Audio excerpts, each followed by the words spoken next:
Ulingo wa sheria. Ungana naye Carlson Mugodo akiwaweka kwenye mizani mawakili wabobevu pamoja na wahubiri wenye tajriba kujadili masuala ya sheria yanayokuhusu. Kumbuka kipindi ni Ulingo wa sheria ndani ya MBCI Radio.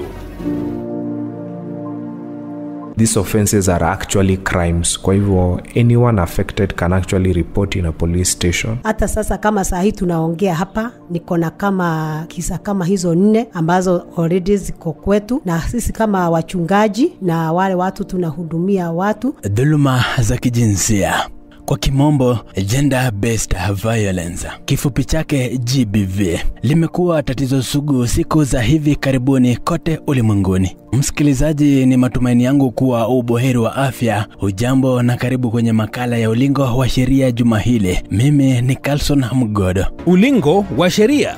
Kwa mujibu wa takwimu zilizochapishwa na shirika la afya ulimwenguni WHO, takriban 30% ya wanawake ulimwenguni wenye umri kati ya miaka 15 hadi 49 wamewahi kupitia madhila ya dhulma za kijinsia. Na kama ilivyo ada, leo tutaichimba mada hii kwa kina kwa usaidizi wa wakili Caleb pamoja na mchungaji. Na tunaanza naye wakili. Wakili, jitambulishe na utueleze dhuluma za kijinsia au gender based violence ni nini hasa kwa mujibu wa sheria? Hamjambo nyote, naitwa Caleb Njoroge. Mimi ni mwanasheria. I'm a lawyer by profession. I'm also a born again Christian, so mimi ni mwanasheria ambaye ameokoka, and it's an honor to be in this program. So kuhusu what we call gender based violence, gender-based violence can be categorized into different kinds of abuse. Kuna ile tunaita emotional abuse. Emotional abuse ni ile kuna mtu ambaye ako in a position of power, so anatumia power yake ku manipulate ama kutesa mwenzake. And there's also what we call physical abuse. Na physical abuse kuna different categories of physical abuse.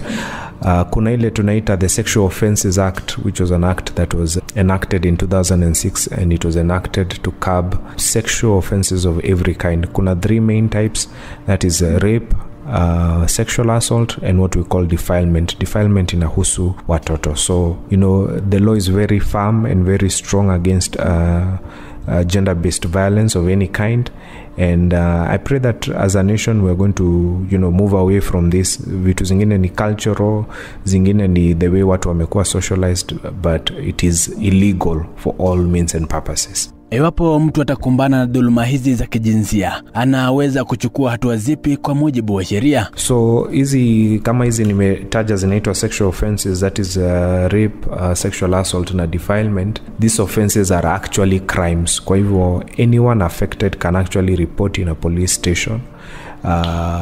Ndio polisi wafanye investigation. Wanasema when you, for example, suffer rape, sometimes it's very traumatic, lakini kuna ile inaitwa ku maintain evidence ama not sabotaging evidence. So unafaa kushika hiyo evidence, wanasema in fact enda hospitali hata before taking a shower and vitu kama hizo. So these things are crimes, they should be reported to the police. Pia kuna various government agencies that are mandated to give support. Various counties, many counties wako na gender offices where you can receive counseling and support, even financial support. So yes, these are crimes. Wakili, sheria ya nchi inatoa adhabu gani kwa wanaopatikana na hatia ya kuendeleza dhuluma hizi za kijinsia? The kind of punishment given ama umeitaje? Adhabu. Ni mwana Kiswahili. Hizi adhabu zina depend on the kind of crime. So for example, like for defilement, the minimum sentence, if I can remember correctly, is 20 years. A minimum of 20 years to life in prison. So it depends on the age of the affected person, the kind of offense committed. Lakini we are looking at a minimum of 10 years for all these sexual offenses and a maximum of life in prison. So depending on the severity ama the seriousness of the crime. Na wakili, je, unaweza kukiri kuwa wanaume pia wanaweza kupitia visa hivi? hizi? Yes, kuna wanaume wana go through it, but like you have said, most of the people who suffer are women, and like I've said, is kwa sababu ya hiyo power dynamic. You know, men are obviously more physically strong, so unapata wao sana ndio na perpetrate, lakini pia wanaume wamesuffer even in the hands of other men, so na there's a lot of shame attached to it. So kuna watu wengi pia wameteseka na hawaja, you know, they have not come up in the open, lakini panapo mwangaza giza huondoka. Kwa hivyo mambo haya ni vizuri tu yaongee, ni vizuri tu ya address, ni vizuri tu ya investigate, tu ya prosecute, and you know, justice will be found. Unafikiri ni changamoto zipi zinazotatiza mchakato wa kukabiliana na dhuluma hizi za kijinsia? I think the biggest challenge ni I'd say the power dynamic, kwa sababu wakati mwingine the people are affected are the weak among us. Wengi wao hawana watu wa kuwatetea, ama the person who abused was either an employer, a husband, you know, someone in a position of power, maybe a powerful, you know, businessman. So I think hiyo ni one of the main challenges, na because of that power dynamics saa zingine kuna ile uoga, kuna ile, you know, kukosa shinikiza, pia kuna ile hizi out of court settlements. Saa zingine, you know, watu wa jamii wanataka hii mambo isiende mbele. Kuna also the shame that, you know, accompanies mambo kama haya. Kwa hivyo saa zingine kuna ile, you know, kusikia umehukumika. But I want to let anyone affected know that, you know, Biblia inasema, just to quote this verse, righteousness and justice are the foundation of God's throne. Mercy and truth go before him. Ya kwamba haki na utakatifu are the foundation, ndizo nguzo za you know, kiti cha enzi. So pursue justice. Kumekuwa na a lot of improvements in the legal sector ya ku make sure that, you know, convictions are obtained, evidence is preserved, na haya mambo yanafuatwa mpaka mwisho. Na labda kwa kumalizia tu, unahisi serikali au jamii kwa jumla inawezaje kudhibiti visa vya dhulma za kijinsia? Number one ni, I'd say, empowerment. We need to empower, you know, all citizens to know that they have a right to live and exist in this nation without being assaulted. So there's need for a lot of civil education in our communities, to let everyone know that it is a right of every citizen, male or female, to live in the community without suffering assault, without suffering rape, without suffering defilement. Saa zingine hata kuna ile mchezo, unajua saa zingine watu wanatupiana maneno, lakini that is it can be termed as sexual assault. So we need to empower, we need to do more to empower our communities. Government agencies also need to do more to preserve evidence, to prosecute these matters to the full extent of the law. So there's a need for prompt investigation, serious investigation, preservation of evidence, and prosecuting these matters, you know, to their conclusive end. Shukrani za dhati wakili Caleb Njoroge kwa ufafanuzi huo, mufti wa sheria. Msikilizaji, tunachukua kipindi kifupi cha mapumziko, kisha tunarejea naye mchungaji Bi Monica James atupe tathmini kamili ya msimamo wa dini kuhusu dhulma za kijinsia, ama tulivyoita gender based violence ama GBV. Nao wakamshinda kwa damu ya mwanakondoo na kwa neno la ushuhuda wao. Haya utapokea katika MBCI Radio, kipindi cha uhalisia kinachokujia kila siku ya Jumamosi saa 11:45 jioni ndani ya MBCI Radio, nami Paul Kagi. Ni ushuhuda za watu mbalimbali na jinsi walivyoshinda. Tunakusubiri. Ulingo wa sheria. Ungana naye Carlson Mugodo akiwaweka kwenye mizani mawakili wabobevu pamoja na wahubiri wenye tajriba kujadili masuala ya sheria yanayokuhusu. Kumbuka kipindi ni Ulingo wa sheria ndani ya MBCI Radio. Kwa sasa msikilizaji, tunasema naye mchungaji Bi Monica James. Mchungaji, jitambulishe kisha utueleze iwapo umewahi kukutana na visa vya dhuluma za kijinsia hasa miongoni mwa waumini. Asante sana. Kwa majina ni Pastor Monica James na ninahudumu Kingdom Seekers Fellowship Nakuru. Na hakika kisa za jinsia, za kijinsia or gender based violence Hiyo ni mambo tunakutana nayo kila siku. Hata sasa kama saa hii tunaongea hapa, niko na kama kisa kama hizo 4 ambazo already ziko kwetu, na sisi kama wachungaji na wale watu tunahudumia watu, tunakutana nazo za kila aina, iwe ni wasichana wadogo, iwe ni vijana wadogo, watu wako kwa doa, wenye wameoana, mabwana pia, watu aina yeyote. Unakuta hizi gender based violence ambazo ni dhuluma za kijinsia, ambazo ni mtu anafanyiwa vibaya kulingana na kijinsia. Unakuta mara nyingi tulikuwa tunaona ni ya wasichana ama wasichana wadogo, ama labda ni ya wale watoto wadogo, lakini unakuta hizi vitu ziko kwa doa. Unakuta vitu kama hizi mara nyingi labda ni kuchapwa, mara nyingine ni matusi, mara nyingine ni mambo za rape, mambo za sodomy, mambo mabaya, mpaka mambo zingine zenye Biblia inasema vitu zingine hata unaogopa kutaja, zenye unakutana nazo kila siku, na inakuogopesha ya kwamba mambo mengine yanatendeka katika majira yetu. Na hivi upo uwezekano wa wanaume pia kupitia dhuluma hizi? Kabisa. Na tumeona na inakuwa baya kwa sababu mwanaume ni kama amefundishwa akuwe mwanaume, akuwe strong. So mara nyingi watu wanafikiria wanaume hawapitia masi nyingi kwa sababu wananyamaza, hawaongei. Na sasa hiyo ni mbaya zaidi. Afadhali hata wale wanatafuta msaada, afadhali wa mama ama watoto. Utakuta kama sisi wenye tunahusika na watoto, mtoto hata kama ameshindwa kusema nyumbani, atakuja kanisani, ule mtoto umwangalie uone hataki kwenda nyumbani. Kama shida iko nyumbani, uone kuna kitu inamsumbua, na huyo mtoto ukimleta karibu nakuta anakuelezea kila kitu. Lakini mara nyingi wanaume wanasema tu wanakufa tu pole. Alafu baadaye tumekuwa, ukienda kwa hospitali saa hii, uende kwa mahospitali, utakuta wanaume wako na depression. Ukiangalia visa zenye tunakutana nazo hata kwa runinga, unaona wanaume wamejitoa uhai. Tunafikiria hayo mambo yanatokea ni kwa nini? Kwa sababu hizi vitu wameumia.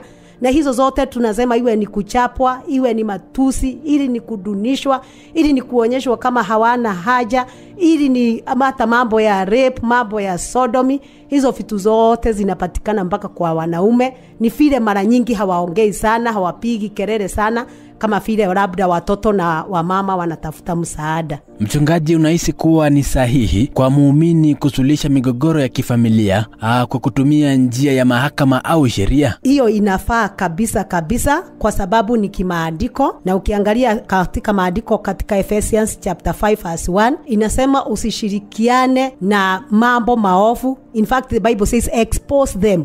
Na hakuna mtu wako above the law, hakuna mtu mwenye hafai kushughulikiwa na sheria, kwa sababu hatuwezi sema hii mambo, kwa sababu unajua kwa nini hizi vitu zinaendeleanga na zimaliziki? Ni kwa sababu watu wananyamaza. Wanasema huyu ni mtu wa jamii, wacha tusimpeleke mbele, wacha tumpeleke mahakamani, wacha tusiseme.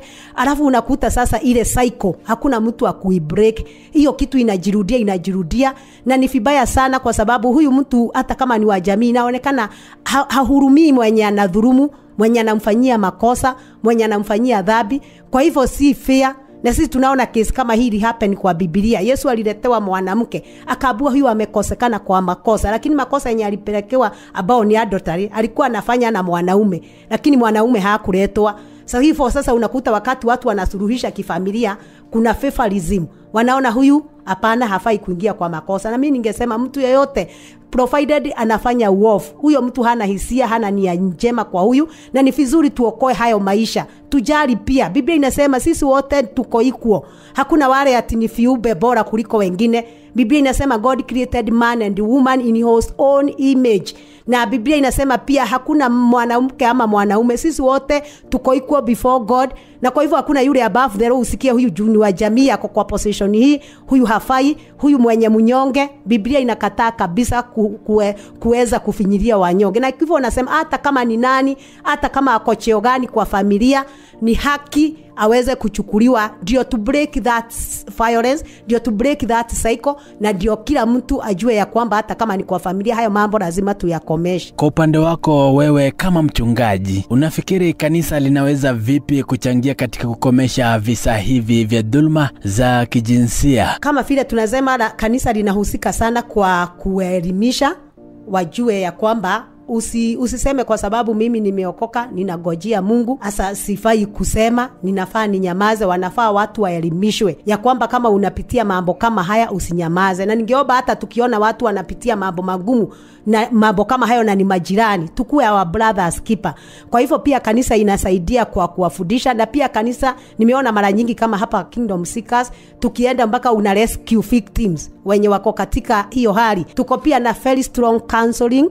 We have a doctorate, kuna doctorate ya counseling Dr. Mushai, ambao kwanza sisi wenye tunadiru na teenagers tunafanya kazi pamoja. Na kwa hivyo kanisa inahusika sana, na kwa sababu inaoffer counseling, sometimes inahusika katika rescue center, wakati mwingine inahusika katika kuelimisha hawa watu ile hatua wanafaa kuchukulia hawa watu, na inasaidia hata waamini kukomesha hii mambo na kuhakikisha hiendelee kwa familia. Kama ni watu wanakosana kwa jamii, ni mama anachapwa, ni mama anaonewa, haya yote tuko na that system ya kuelimisha, hufai kutulitua hivi, na ikifanyika hivi usinyamaze, kuna msaada, kwa sababu in every situation there is a way out. Mchungaji, una ushauri upi kwa jamii hasa kuhusu mila na desturi zinazochangia ongezeko la visa hivi vya dhuluma? Ningesema kama vile nimesema mwanzo, sisi wote tulinde maisha na tujue kila mtu ako na maisha na ako na haki ya kuishi. Na kwa hivyo mila kama hizo za FGM,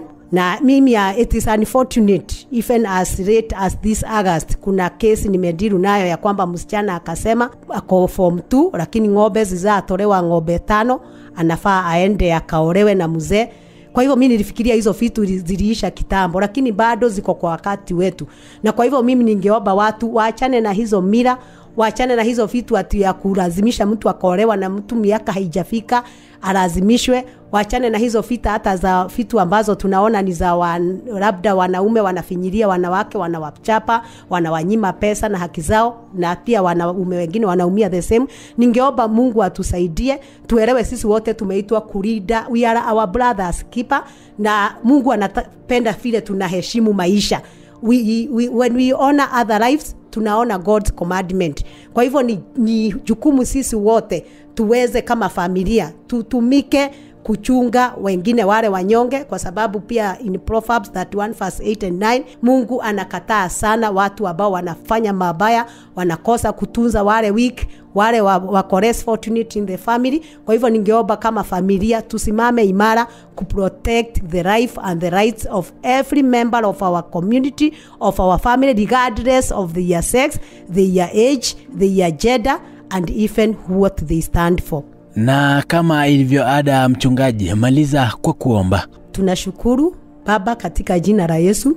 Tunasema ni asante kwa sababu ulituumba sisi wote, man and woman, wanawake kwa wanaume, na ukatuumba kwa mfano wako Jehova, na ukatupa uhai wako, na ukatupatia pumzi yako.